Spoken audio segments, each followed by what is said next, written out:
This baby isn't yours. The maid's daughter's whisper to the billionaire changed everything. He ordered a DNA test, and what it revealed left him completely speechless. A perfect day. A perfect family.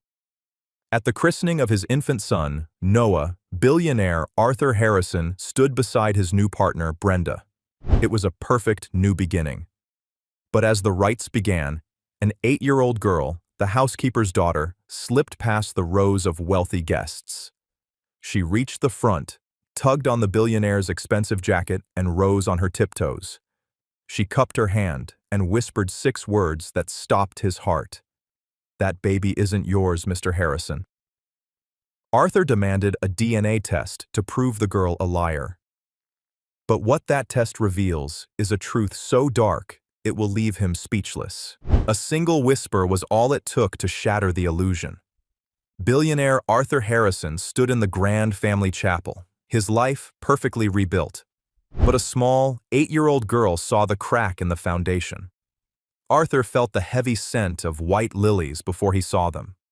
They were everywhere, draped over the pews and clustered on the altar, filling the air with a perfume so thick it was almost choking. Beside him, his new partner Brenda held their infant son, Noah. The baby was about to be christened. Sunlight streamed through the stained glass windows, painting the marble floor in brilliant jewel tones. It was a perfect day, a perfect family. The final piece of the life Arthur had carefully, painfully constructed from the wreckage of the last 2 years. Arthur, a man who had built a global shipping empire from nothing, felt removed. He looked out at the small, exclusive gathering, his business partners, his oldest friends. They were all here to celebrate his new beginning. He glanced at Brenda. She beamed at him, a radiant, flawless smile. She was the picture of a proud new mother. Then his gaze drifted to the front pew. His 10-year-old son, Matthew, sat alone.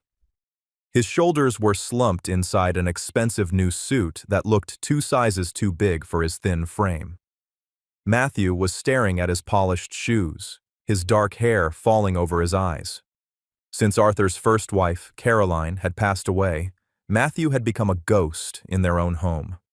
Arthur had hoped Brenda and the arrival of baby Noah would bring his son back to life. He had hoped this new, bright family would mend the broken pieces. He had hoped wrong. In the back row, standing near the massive carved oak doors, was the head housekeeper, Diane Miller. Beside her stood her daughter, Emily. At 8 years old, Emily was a slip of a girl, all blonde hair and watchful blue eyes. She was, Arthur knew, Matthew's only real friend. He had seen them countless times from his study window, huddled by the ancient oak tree at the edge of the property. He would watch Matthew, who was so silent and sullen in the main house, suddenly look like a child again. He would be animated, talking with his hands, skipping stones with Emily. Diane's family had been with the Harrisons for generations. Emily's great-grandfather, Sergeant Jack Miller, had saved Arthur's father's life in the war. Arthur kept the man's framed medal citation in his study. It was a constant, solid reminder of integrity, of truth. The pastor began the rites, his voice echoing in the vaulted ceiling. "And who will stand for this child?" Arthur smiled at Brenda. She smiled back, a perfect, practiced smile. But Emily, in the back, was not looking at the pastor. She was watching Brenda. Emily had seen things. Just yesterday, she had been in the library, hidden in her favorite reading nook behind the heavy curtains, when Brenda and Matthew had entered. Brenda thought they were alone. "You will stop this moping," Brenda had hissed, her voice low and sharp, her fingers digging into Matthew's upper arm. "You are ruining the aesthetic of this family. If you're not careful, your father will send you to a school so far away you'll never see him again. He has a new son now. He doesn't need a sad one." Matthew had flinched, his face pale. Emily had felt a hot, bright anger. It wasn't right. Now, in the chapel, Emily looked at Matthew in the front row. He looked small. He looked terrified. She looked at her mother, who always told her, "A Miller tells the truth no matter what. It's in our blood." Emily made a decision. As the pastor prepared to bless the child, Emily slipped away from her mother. "Emily, come back," Diane whispered, her eyes wide with panic. But the girl was fast. She moved like a shadow, slipping past the rows of guests in their fine suits and silk dresses. She arrived at the front, right beside the most powerful man in the city. She tugged on the sleeve of his expensive jacket. Arthur, startled, looked down. "Emily? What is it, sweetheart?" "Not right now." Emily rose on her tiptoes, cupped her small hand around his ear, and whispered 6 words that stopped his heart. "That baby isn't yours, Mr. Harrison." The poison Arthur Harrison froze. The pastor's voice became a distant hum. The scent of lilies was suddenly sickening. He straightened up slowly. He must have misheard. It was an 8-year-old child's fantasy, a strange, cruel joke. He looked down at Emily. She was not laughing. Her face was pale, her eyes wide with a terrible, unblinking seriousness. She was not a child playing a game. She was a soldier delivering a message. In the back row, he saw her mother, Diane, rise from her seat. Her hand was over her mouth, her expression one of pure horror. "Arthur," Brenda whispered, nudging him, her smile tightening. "The pastor is waiting." Arthur blinked. He placed his hand on the baby's head, as instructed. His hand felt heavy, disconnected from his body. He went through the motions. He smiled. He held Noah for the photographs. But the poison was in. The ceremony ended. The guests moved to the sprawling lawns of the estate for a lavish reception. Waiters carried silver trays of champagne and delicate hors d'oeuvres. A string quartet played softly near the rose garden. Every "he looks just like you, Arthur" felt like a hammer blow. Every "he has Brenda's smile" felt like a question. Arthur moved through the crowd like a man in a dream. He accepted congratulations, his eyes scanning the grounds. He found them.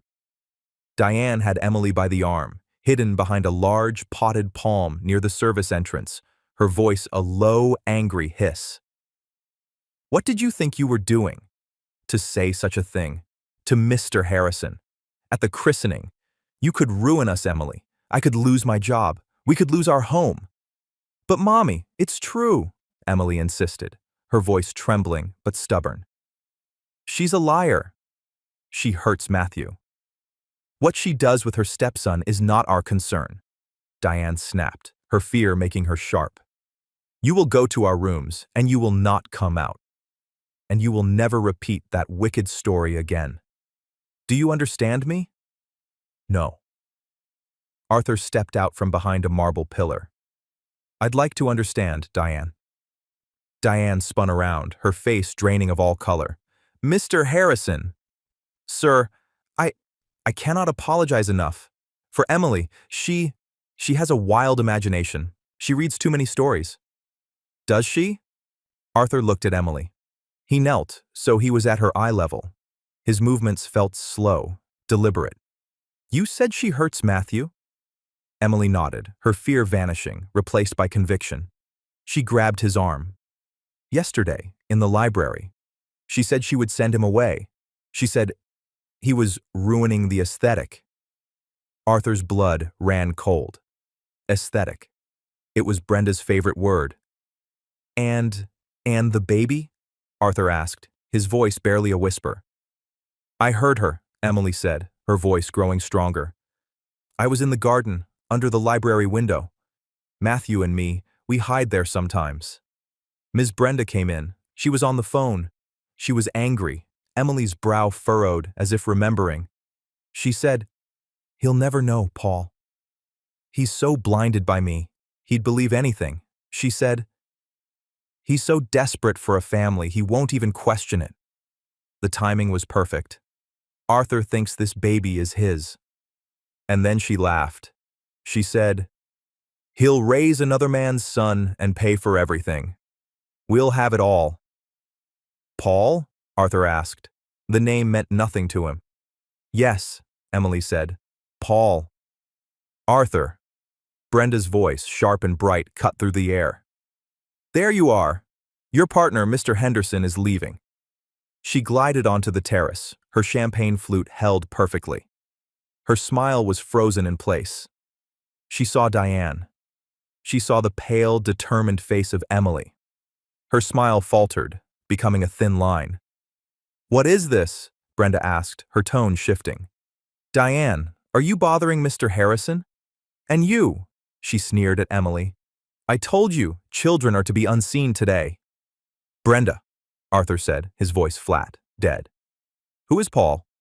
Brenda laughed, a high, nervous sound. "Paul? What, like the name?" "I don't know, darling. A dozen Pauls." "Why? What did you say to Matthew yesterday?" "In the library?" Brenda's eyes flickered. "Matthew? I told him to be ready on time. He is so difficult, Arthur. You know that. He's grieving." She said the word grieving as if it were a disease. "She's lying," Emily said, her voice clear as a bell. Brenda's beautiful face twisted into a mask of pure hatred. She took a step toward the child. You little vermin, you little servant girl, how dare you?" "Get away from her," Arthur commanded. Brenda stopped. She had never heard that tone from him. It was not the voice of the kind, grieving widower she had so carefully managed. It was the voice of the man who built an empire. "You," she spat at Emily. "You're going to believe her? A servant? Over me? The mother of your child?" "Is he?" Arthur asked. "Is he my child?" "Yes. Yes, of course he is. How dare you ask me that, after all I've done to give you this family?" "Good," Arthur said. He pulled out his phone. "Then you won't mind a DNA test." The word hung in the air, silencing the string quartet. A test?" she stammered. You're joking." "No, a test, just a simple swab, to clear the air, to prove this little girl is a liar and that I am being absurd." Brenda stared at him. The cornered animal. She looked from Arthur to Diane to the stone-faced little girl who had ruined everything. "I am not," she whispered, her voice venomous, "going to be humiliated by staff. This party is over. You have embarrassed me, Arthur. You have embarrassed yourself." She turned and stormed back into the house. Arthur stood for a moment. He looked at Diane, who was now weeping silently into her hands. "Mr. Harrison, we'll pack. We'll be gone tonight." "You will do no such thing," Arthur said. He knelt in front of Emily. He placed his large hands on her small shoulders. "You were very brave," he said. "Your great-grandfather would be proud of you. Now, I need you to stay with your mother. Lock your door. Do not speak to anyone but me. Do you understand?" "Yes, sir," Emily said. Arthur turned. He found his oldest friend and lawyer, David Vance, by the champagne fountain. "David," Arthur said. "Arthur, rough day at the office?" David replied, his eyes kind but shrewd. He had been Caroline's friend, too. He was not a fan of Brenda. "The party is over. Tell them Noah has a sudden fever. Tell them Brenda is exhausted. I don't care. Get everyone out. Now." David, seeing the look in Arthur's eyes, didn't argue. He nodded. "It's done." Within 20 minutes, the music stopped. The guests were gone. The house was silent. Arthur walked into the grand hall. The polished marble floor echoed his footsteps. The scent of lilies was overpowering. He found Matthew sitting on the bottom step of the main staircase, still in his heavy suit. "Matthew," Arthur said. Matthew looked up. His eyes were red. "Is it true, Dad? What Emily said? What did she tell you?" "She told me she was going to tell you," Matthew said. "About the baby, and about Paul." Arthur's blood ran cold. "You knew about Paul?" I saw them," Matthew whispered, new tears welling. "In the driveway. Last month. When you were in Chicago for that meeting. He had a shiny red sports car. He was yelling at her. He said, 'You're getting greedy, Brenda.' Stick to the plan. And she yelled back, "The plan doesn't work unless he's fully on board." Arthur's knees felt weak. She, she saw me watching from the window, Matthew continued, his voice cracking. She came to my room. She told me. She told me if I ever said anything, she would make you send me away. And you'd believe her, because she gave you a baby. And all I gave you was sadness. Arthur sank to his knees on the cold marble.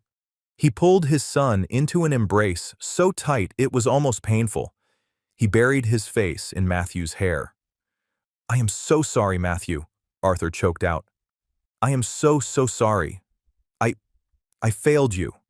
I didn't see. I didn't protect you." "It's okay, Dad," Matthew cried, clinging to him. "Emily, she said she'd fix it. She said she's a Miller, and Millers aren't afraid of monsters." Arthur held his son, realizing that an 8-year-old girl and a 10-year-old boy had more courage and integrity than he had shown in a year. He had been so desperate to fill the hole Caroline left, he had invited a monster into their home. "I'm calling the doctor, Matthew," Arthur said, his voice now steel. "And we are going to fix it. Tonight." Arthur sat with Matthew on the cold marble stairs, the grand hall dark except for a single lamp in the entryway. The house felt impossibly large, a hollow, echoing museum. The sweet, cloying smell of the lilies left behind from the party filled the air, a reminder of the day's bitter farce. "Matthew," Arthur said, his voice rough, "go to your room. Lock the door. I will come and get you when it's safe." I want to stay with you," Matthew said, his small hand gripping Arthur's arm. "I know, but I need you to be safe. I can't think straight unless I know you are secure." Arthur looked his son in the eyes. "I will not let her hurt you. Ever again. This ends tonight." Matthew saw the change in his father. The vague, sad man who had drifted through the house for 2 years was gone. The man who sat before him now was the one who negotiated billion-dollar deals, the one whose quiet no could end a career. Matthew nodded. "Okay, Dad." He ran up the stairs, the sound of his feet disappearing, followed by the soft, heavy click of his bedroom door. Arthur was alone. He made 2 calls. The first was to his head of security, a former Secret Service agent. "Mark," Arthur said, his voice low. "No one leaves this estate. No one. And I want to know who Paul is. A red sports car. Check all security footage for the last 2 months. I want a name." The second call was to Dr. Alistair Evans. Dr. Evans had been the Harrison family physician for 40 years. He had delivered Arthur. He had treated Caroline through her illness. He was a man of absolute, old-world discretion. "Arthur?" "It's 9 o'clock. Is everything all right?" The old doctor's voice was gravelly. "Alistair, I need you. Bring a DNA test kit. The fast one. The one you use for legal matters." There was a pause on the line. Dr. Evans did not ask why. He simply said, "I'm 20 minutes away." Arthur hung up. He walked to the kitchen and found Diane and Emily. They were huddled at a small table, a half-packed duffel bag on the floor. "Mr. Harrison, we're ready to leave," Diane said, rising, her eyes red. "You are not leaving," Arthur said, his voice firm but kind. He knelt before Emily again. "What you did today, Emily, was the bravest thing I have ever seen. Your great-grandfather, Sergeant Miller, he would have been so proud." Emily looked at her mother, then back at Arthur. "You're not mad?" "I am angry, Emily. But not at you. Never at you." He placed a hand on Diane's arm. "You and your daughter are part of this family, Diane. You are safe here. Go to your rooms. Lock your door. This will be over soon." Diane nodded, clutching his hand. "Thank you, sir." "God bless you, sir." Arthur walked back to the grand hall. He stood at the bottom of the sweeping staircase and looked up into the darkness. "Brenda," he called. His voice did not echo. It filled the space. There was no answer. He took the stairs 2 at a time. He walked down the plush runner of the upstairs gallery, past portraits of his ancestors. He stopped at the door to the master suite. It was locked. "Brenda, Dr. Evans is on his way. He is coming to take a DNA sample from me, and from the baby." He heard a muffled sound inside, a frantic whisper. She was on the phone. "Brenda, open the door, or I will have security remove it." He waited. 1 second, 2. The lock clicked. The door opened. Brenda stood there, not in her fine party dress, but in a silk dressing gown. Her eyes were hard, her face pale. She was holding baby Noah, clutching him to her chest like a shield.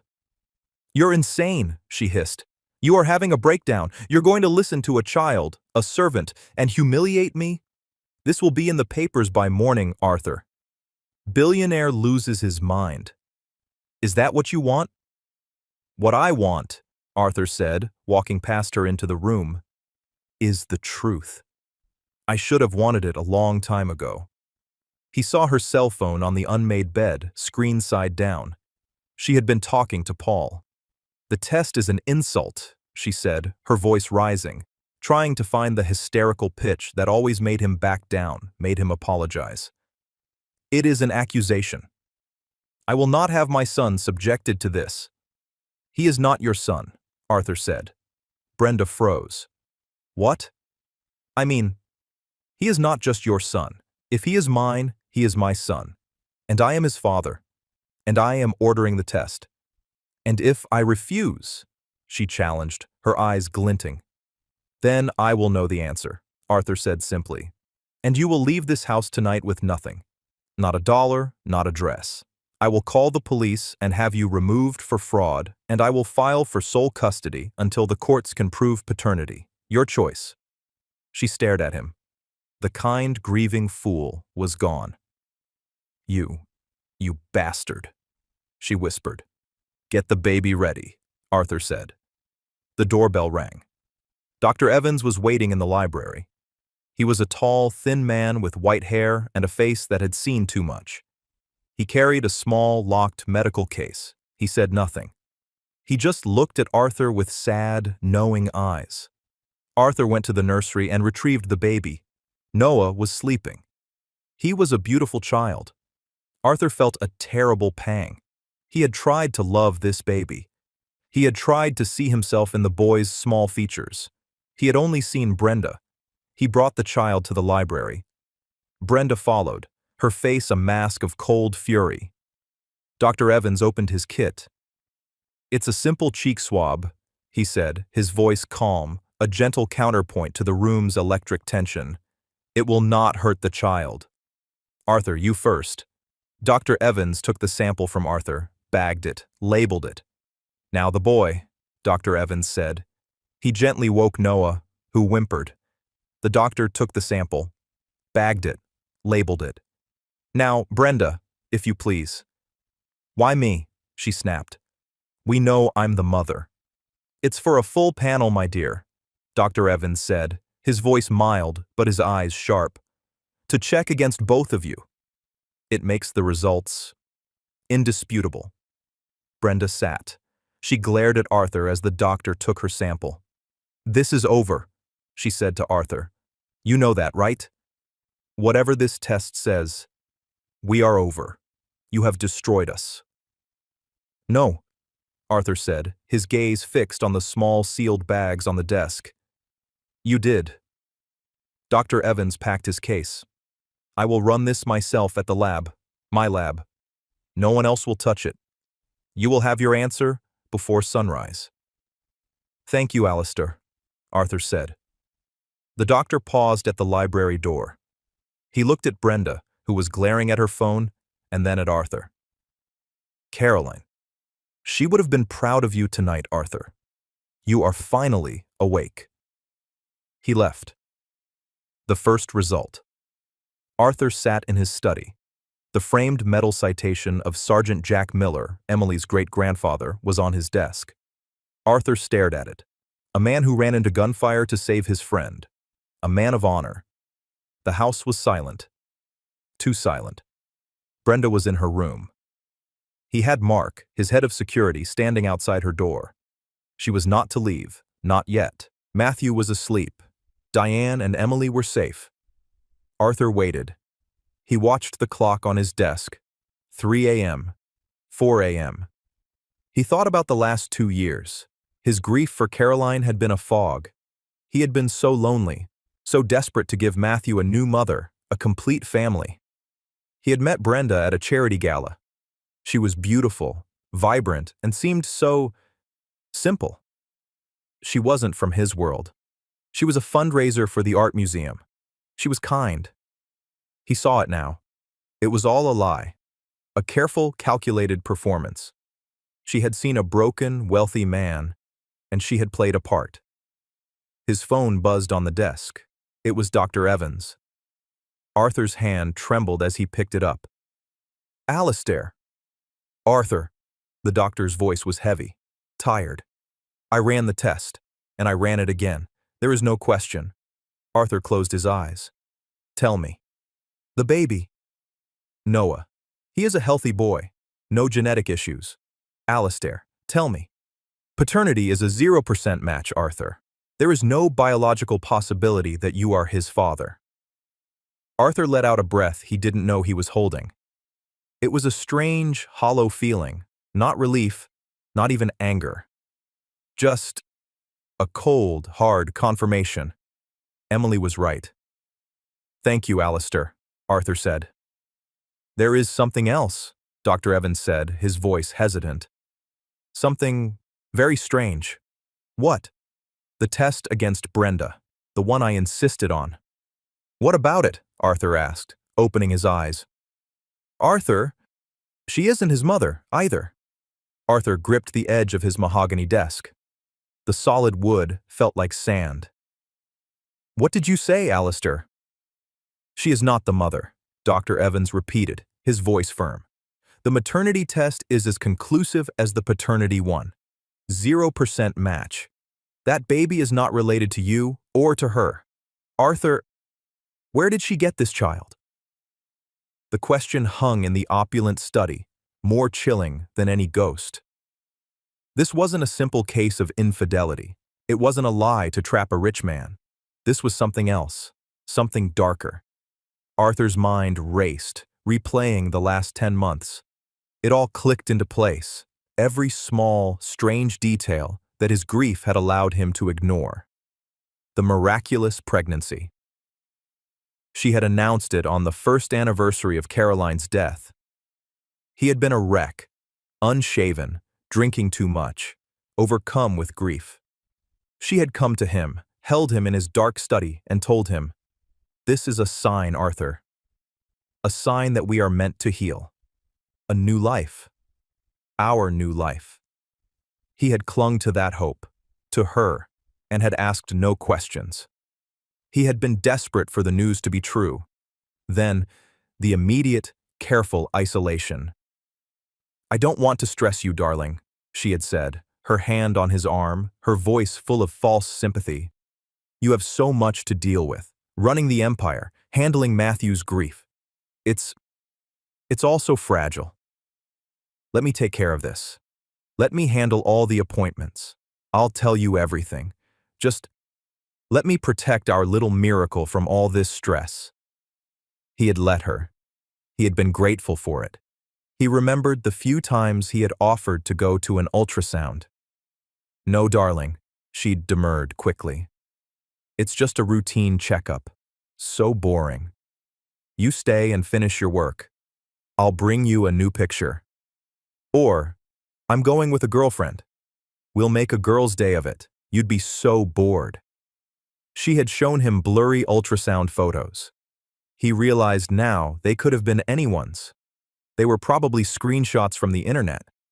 She had a private midwife, she'd claimed. A specialist who did home visits to avoid the press and the hospitals where Arthur was a major donor and his name would be on every chart. It was all so convenient. The miscarriage.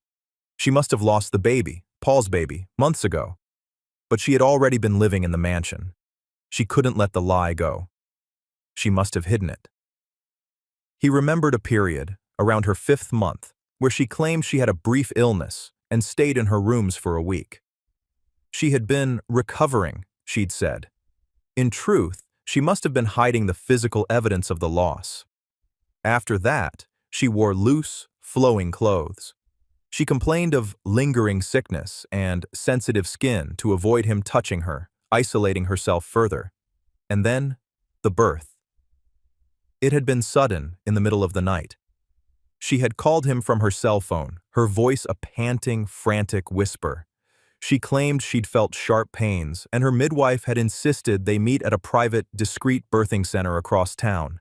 "It's happening too fast, Arthur. I'm already in the car. Just meet me there." By the time he'd navigated the city at 3 a.m., she was in a pristine private room, makeup perfectly touched up. She was holding a calm, quiet, swaddled baby. "He's here," she'd wept. "Our perfect boy." A baby she had bought. The birth certificate. She had presented it to him a week later, all official seals and signatures. It was fake. A prop, just like the child. "Arthur, be careful." Dr. Evans' voice pulled him from his thoughts. This is a criminal matter." "Thank you, Alistair," Arthur said, his voice a hoarse whisper. "Send me the report." "Encrypted. Do not speak of this to anyone." The line clicked. Arthur stared at the phone. He had been prepared for betrayal. He was not prepared for this. He thought of the child.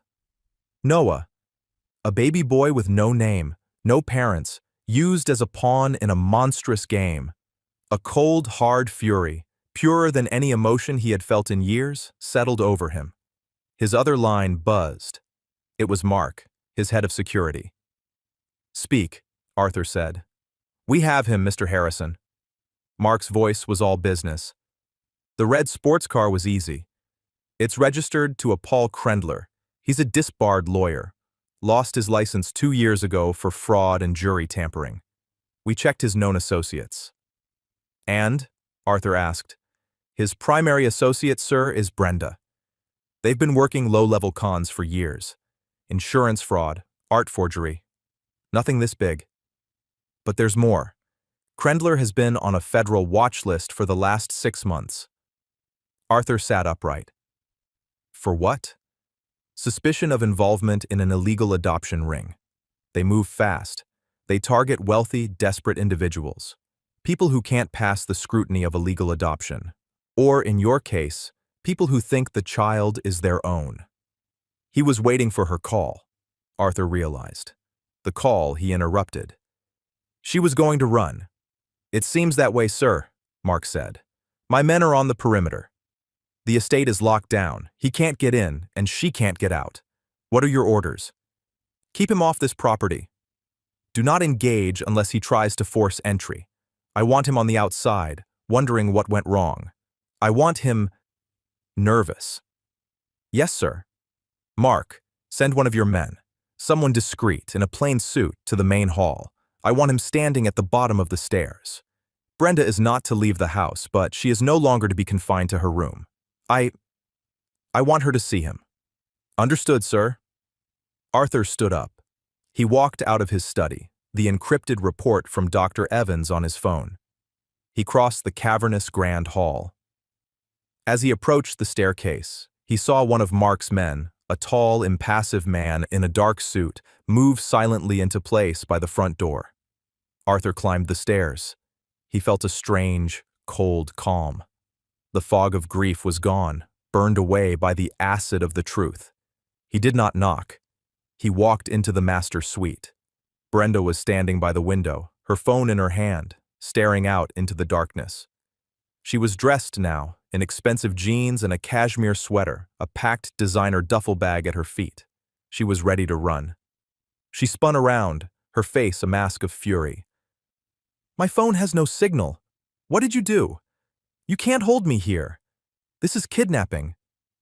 "It's a signal jammer," Arthur said calmly. "Standard security. I can't have you calling your partner." "I don't know what you're talking about," she shrieked. "Paul?" That's a lie from a stupid child." "His name is Paul Krendler," Arthur said. Brenda's face went white. A disbarred lawyer, Arthur continued, walking slowly toward her, as if she were a cornered animal, specializing in fraud, currently on a federal watch list for illegal adoptions. I, I don't, she stammered, backing away until she hit the wall. The party is over, Brenda, Dr. Evans called. So, you found out? She spat, her fear turning to venom. Congratulations, Arthur. You're sterile. Your precious Caroline was sick for so long, and you were so weak. You're not man enough to have a child. Arthur didn't flinch. He's not my son. That's true.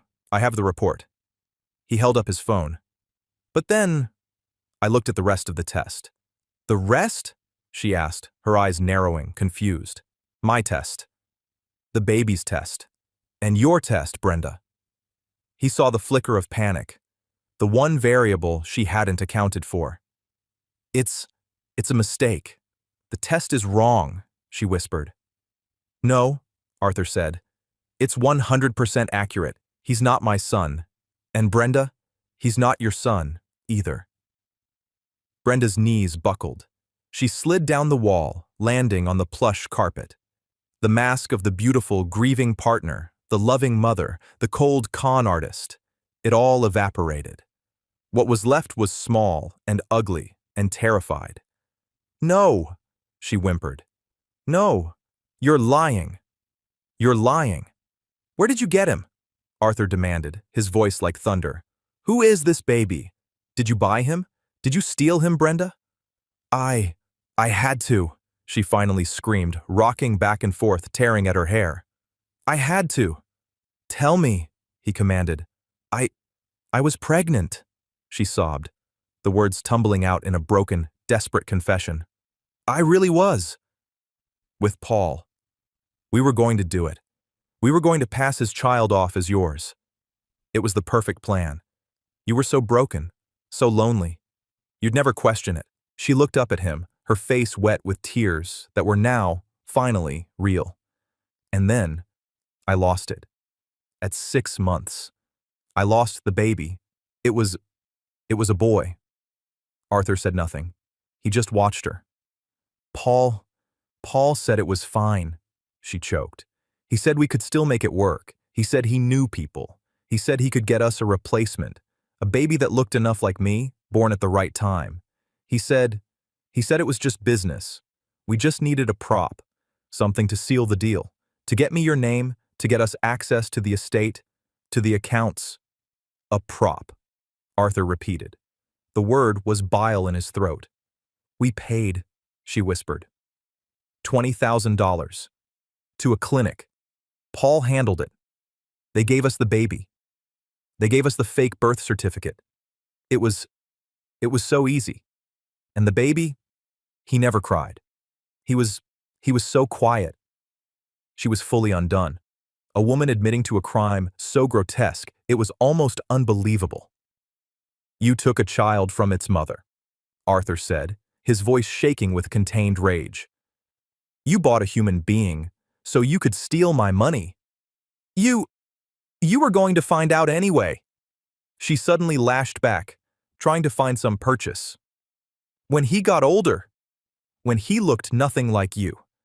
This was just a way to get what I deserved. And Matthew? Arthur asked, his voice deadly quiet. Was threatening to send my son away. Was that just business too? He knew, she whimpered. The little brat. He saw Paul. He kept looking at me, like he knew. He was a threat to the plan. I had to control him. Arthur looked at this woman, this hollow thing, and felt nothing but a cold, vast emptiness. Get your bag, he said. What? Are you letting me go? She scrambled to her feet, hope in her eyes. Oh, Arthur, thank you. I'll disappear. You'll never see me again. You're going to walk down the main staircase. You're going to walk out the front door. The man standing there will escort you. Escort me where? She asked, grabbing her duffel bag. To the police car that is waiting for you at the end of the driveway. I have already sent them the DNA report and a copy of Paul Krendler's file. They are very interested in speaking with you about child trafficking. Her face went slack. No? No, Arthur, you can't. Think of your reputation. The scandal. You should have thought of that, Arthur said. You threatened my son. You brought a stolen child into my home. My reputation is the last thing on my mind. You're destroying me, she shrieked. You destroyed yourself, Brenda. You just didn't know it until tonight. He stepped aside. Go. Now. Brenda stared at him, her eyes filled with a hatred so pure it was stunning. She grabbed her bag and ran from the room. Arthur listened to her footsteps on the stairs, a sharp clack, clack, clack on the marble. He heard her gasp. She must have seen Mark's man. He heard the heavy front door open and then close. And then, for the first time in 2 years, the house was clean. The boy in the nursery. Arthur walked, not to his own room, but to the nursery. He had hated this room. It was Brenda's creation, all sterile whites and pale grays. It felt cold, like a catalog. But now, he walked into it, and it was just a room. In the dim light, he looked at the sleeping child. Noah. A name given by a woman who was not his mother. This boy, he was the greatest victim in all of this. A piece of merchandise. Arthur felt a sudden, powerful wave of protectiveness. This child was an orphan, not by fate, but by greed. He gently reached into the crib and picked the baby up. The boy was heavy and warm. He smelled like milk and powder. He stirred, his small fist brushing against Arthur's jaw. He didn't wake. Arthur held the baby and walked to the window, looking out over the dark, sprawling lawns of his estate. The police car at the end of the drive flashed its lights once, then pulled away, taking Brenda with it. He was alone, with his son, and a stolen baby. What was he supposed to do? This child had no one. He heard a small noise at the door. He turned. Matthew was standing there, his door finally unlocked. Beside him, in her bathrobe, was Emily. Her mother, Diane, stood behind them, her hand on Emily's shoulder. Is she gone? Matthew asked. Yes, Arthur said. She's gone. She will never, ever be back. Matthew let out a long, shaky breath. He walked into the nursery. He looked at the baby in Arthur's arms. So, he's not our brother, Matthew said. It wasn't a question. No, Arthur said. He's not. What's going to happen to him? Matthew asked. Arthur looked down at the child. I don't know, son. The people Brenda got him from, they were very bad people. He doesn't have a family.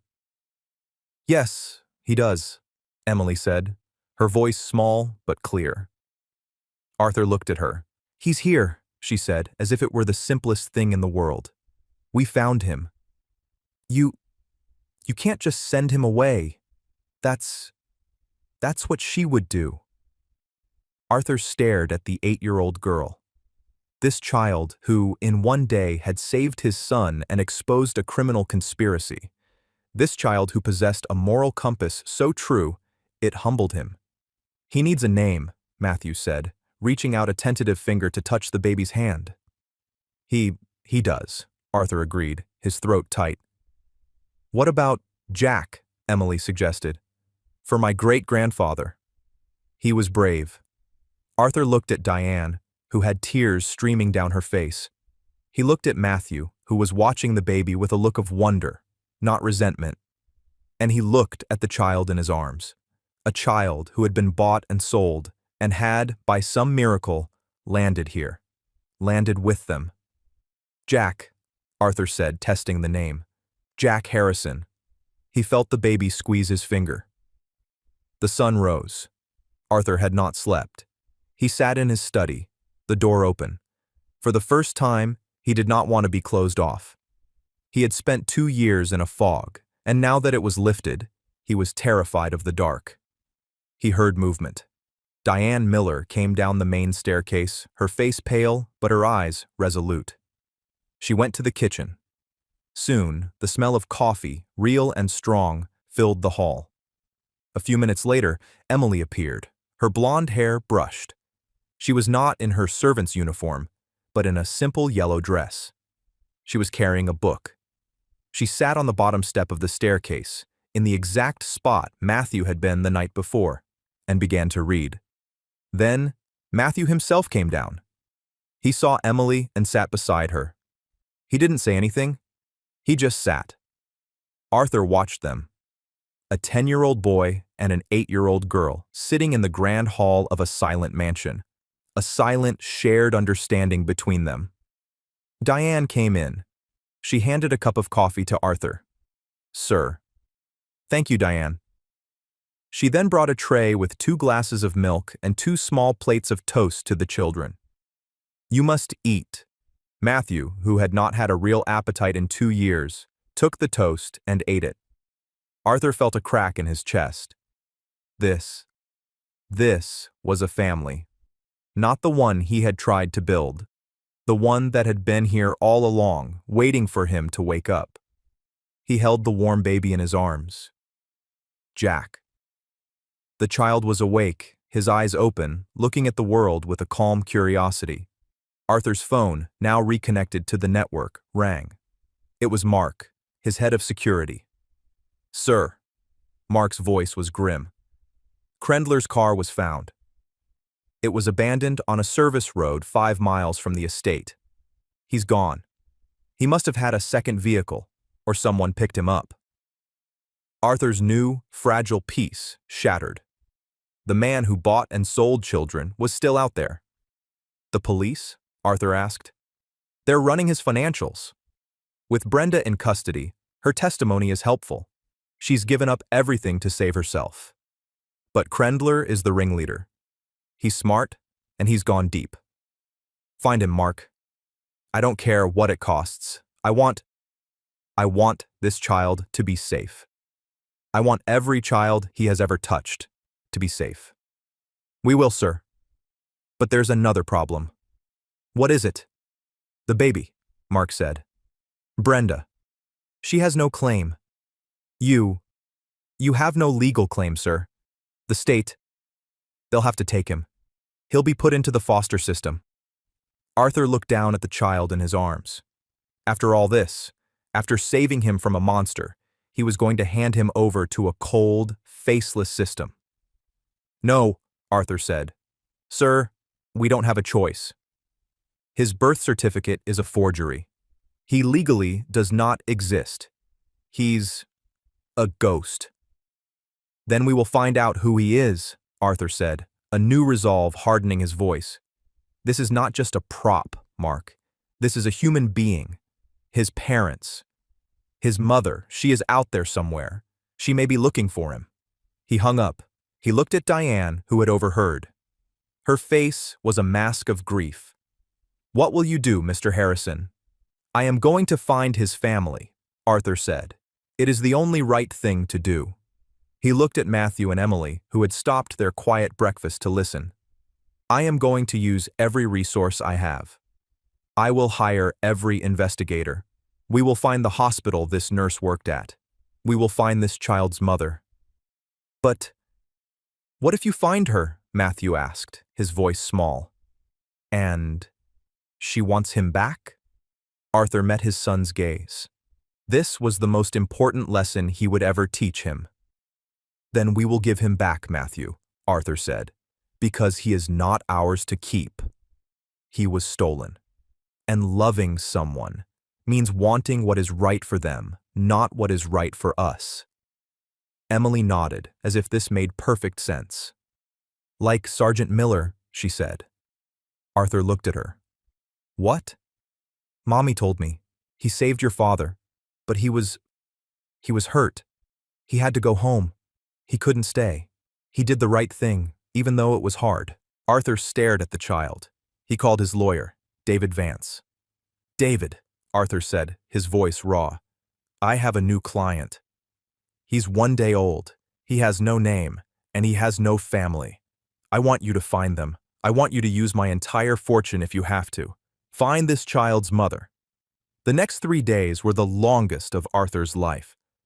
The house, once a tomb, was now a buzzing hive of activity. Federal agents and private investigators moved quietly through the library, which had become their command center. Krendler's face was on the news. The story of Brenda's arrest had been contained. Arthur's influence had kept the press at bay, framing it as a simple matter of fraud. The true dark story of the baby was known only to the people in this house. While the investigators worked, a strange new life took root. Arthur refused to let the baby, Jack, be handled by strangers. He, Diane, and Matthew took turns.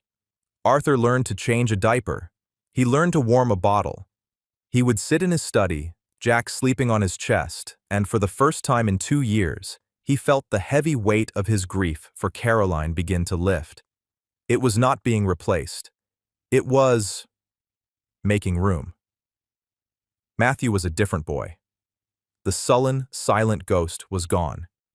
He was a doting older brother. He would sit by the crib and tell Jack about his video games, about school, about his mother, about how she would have loved him. Emily was his partner. She was the expert, as she had a baby cousin once. She showed Matthew how to hold Jack's head. They were a family, a strange, broken, and beautiful one. On the 4th day, David Vance walked into the study. Arthur was holding Jack, rocking him. "Arthur," David said. He looked exhausted. Did they find him?" Arthur asked. He meant Krendler. "They did," David said. "He was caught at the Canadian border." "It's over. He's talking. He's giving up the whole network to save himself." Arthur let out a breath. "Good. Good. The baby, he's safe." "Yes," David said, his voice heavy. "Arthur, sit down. We found her. We found the mother." Arthur's heart stopped. He sat. "Where is she? Is she all right? Does she know? She's why I'm here." Krendler's associate, the nurse. She confessed everything. The mother's name is Lucy Miller. Arthur's blood ran cold.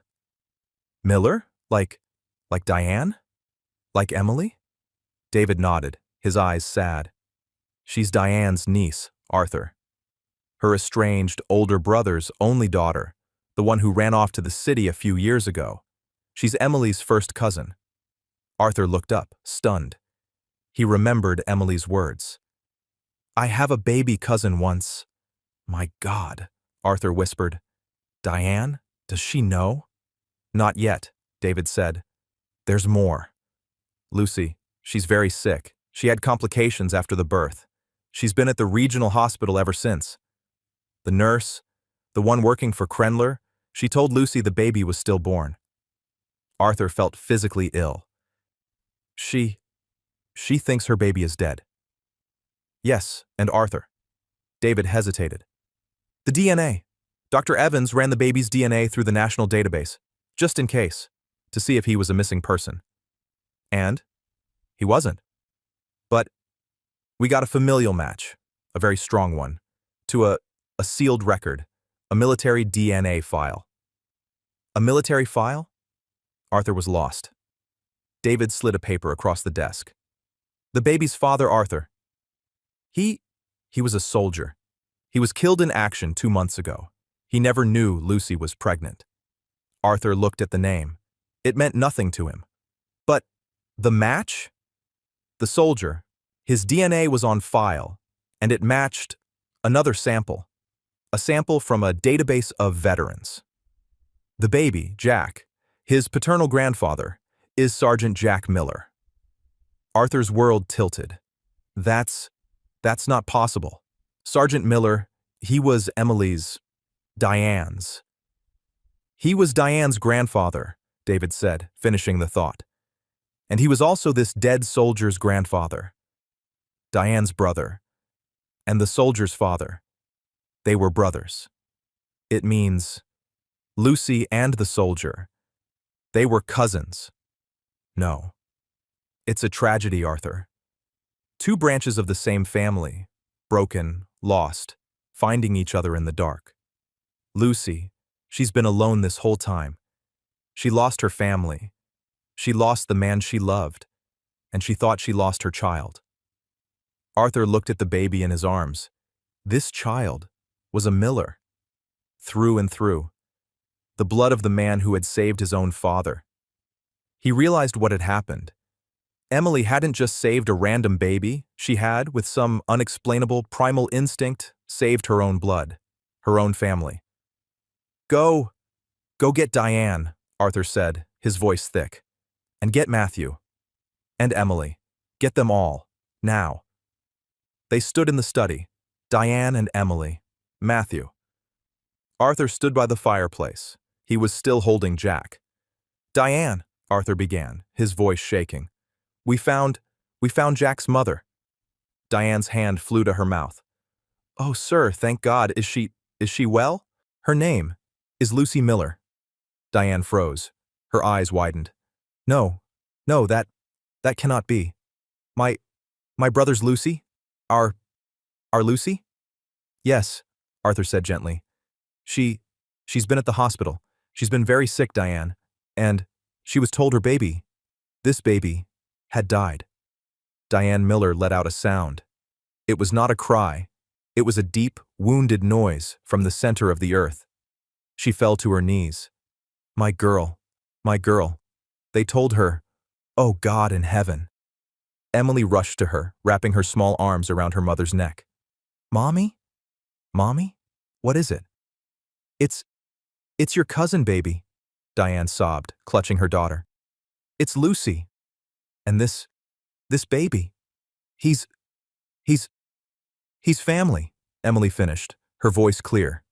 She looked at Arthur. He's ours. I knew it.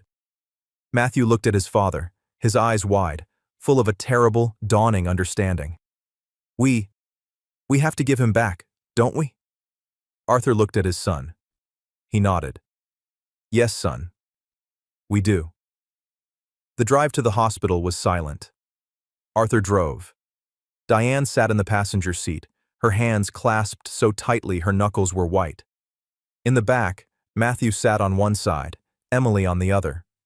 Between them, in a new car seat, was baby Jack, sleeping. They walked through the cold, sterile hallways.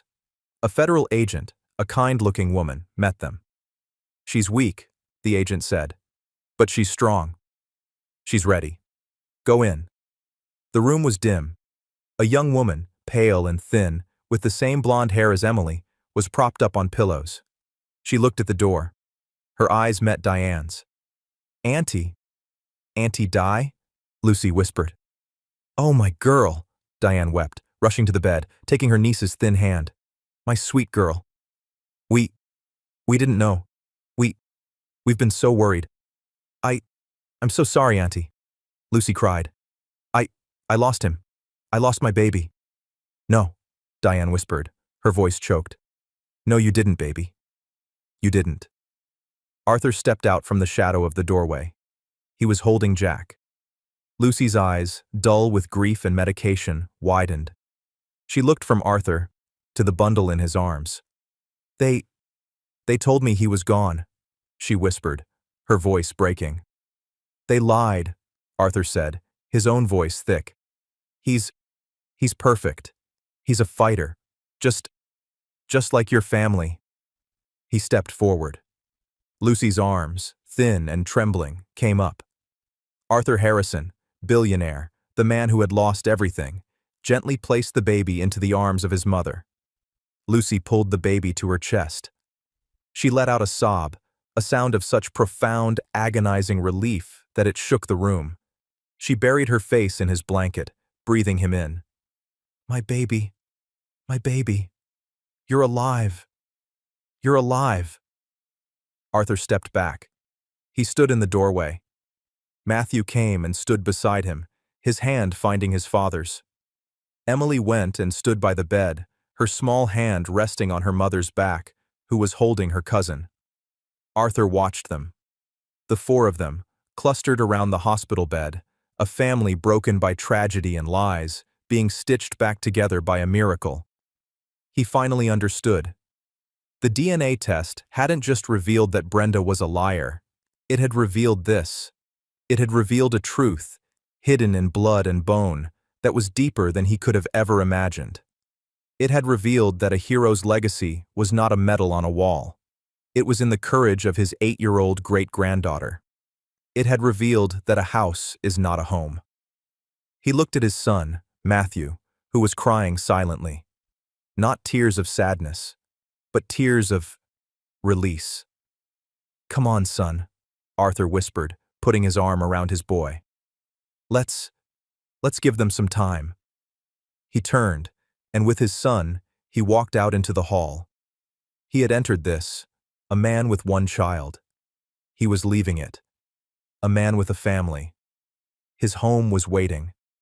And for the first time in his life, Arthur Harrison knew it would never be empty again. And that's where we leave Arthur, his son Matthew, and the Miller family. Finally, a true home, built not on lies, but on the courage of an 8-year-old girl. I hope this journey from a cold christening to a warm reunion gave you a chance to drift. What part of the story moved you the most? Was it Emily's courage, or the final, shocking twist of Jack's true lineage? Drop your thoughts in the comments. I read them all and value your feedback. To make sure you don't miss our next story, hitting like and subscribing makes a huge difference. Thanks for spending this time with me.